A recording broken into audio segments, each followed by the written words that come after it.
ইকবাল, এতদিন পর তো টিএনজেড গার্মেন্টসের শ্রমিকরা কাজে ফিরেছেন, কি বলছেন তারা এবং সার্বিক পরিস্থিতি সেখানকার কি দেখছেন, শান্তিপূর্ণ রয়েছে কিনা এবং কারখানা কর্তৃপক্ষ কি বলছে?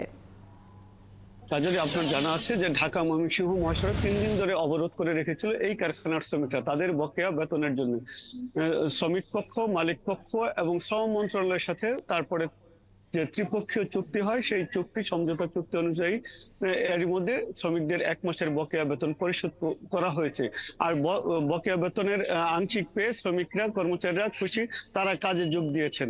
তারা বলছেন তারা কাজ করতে চান, সারা মাস ধরে কাজ করবেন তারা, আর মাস শেষে পারিশ্রমিক চান। তারা এটাই চান, তারা আন্দোলন সংগ্রাম বা ভাঙচুর অবরোধ এই ধরনের কর্মকাণ্ডে তারা লিপ্ত হতে চান না।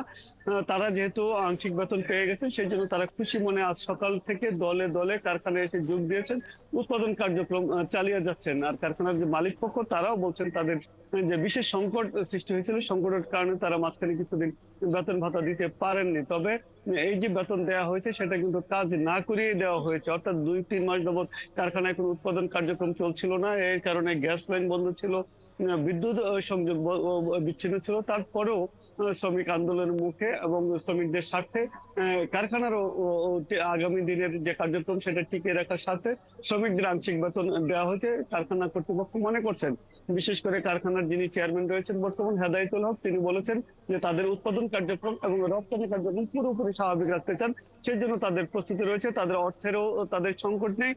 তবে আজকে এই যে গ্রুপ রয়েছে টিএনজেড গ্রুপ অ্যাপারেলস লিমিটেড, এই গ্রুপের 5টি কারখানা মধ্যে একটি কারখানা মাত্র, যেখানে 50 জনের মতো শ্রমিক কাজ করেন, কার্টুন কারখানা, সেটি খুলতে পারেনি, সেটা খোলা হয়নি। সেটা কবে থেকে খোলা হবে সেটা হয়তো জানিয়ে দেওয়া হবে। আর বাদ বাকি কারখানা খোলা হয়েছে, কারখানার শ্রমিকরা কাজে এসেছেন এবং এই পর্যন্ত কোনো ধরনের অপ্রীতিকর ঘটনা বা আজকে কোনো ক্ষোভ বিক্ষোভ কিছুই হয়নি।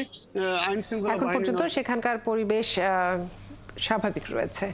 ইকবাল, আপনাকে অনেক ধন্যবাদ। দর্শক, গাজীপুরে গার্মেন্টসের খবর জানাচ্ছিলেন আমাদের সহকর্মী।